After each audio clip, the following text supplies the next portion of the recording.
Hello, my name's David Morden and I'm one of the engineering teachers here at the Eastbourne campus, and I teach Level 2 and Level 3 BTEC Engineering.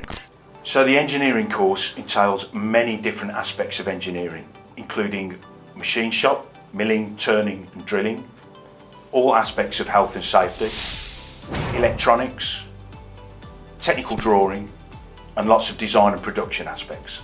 On the Level 2 course we start with the basics, an introduction to the engineering world, interpreting engineering documentation, and then we move on to machine shop work and then design and technical drawing.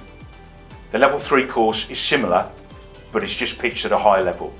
So the maths and science that you do on Level 2 is more GCSE standard, however the Level 3 will be more A-level standard. There is a mixture of criteria on how you will be assessed when doing Level 2 and Level 3 courses. There are units that are marked using exams, but most of the units will be marked using assessments that will be done at home and in the classroom.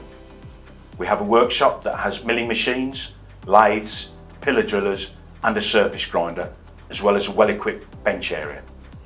We also have an electronics workshop and 2 computer rooms for the students to use. The workshop at Eastbourne is industry standard, and you would expect to find exactly the same machines if you worked in a workshop outside of the college. The engineering courses that are run at Eastbourne are interesting and informative. They're also challenging, but they open up many doors and offer varied career prospects for the future. Students who have attended Eastbourne College and done the engineering courses have gone on to attend various universities. We've had students that have worked at Rolls-Royce and also careers in the military with the Royal Air Force servicing aircraft. If you are lucky enough to attend Eastbourne College, all the instructors offer you a wealth of knowledge.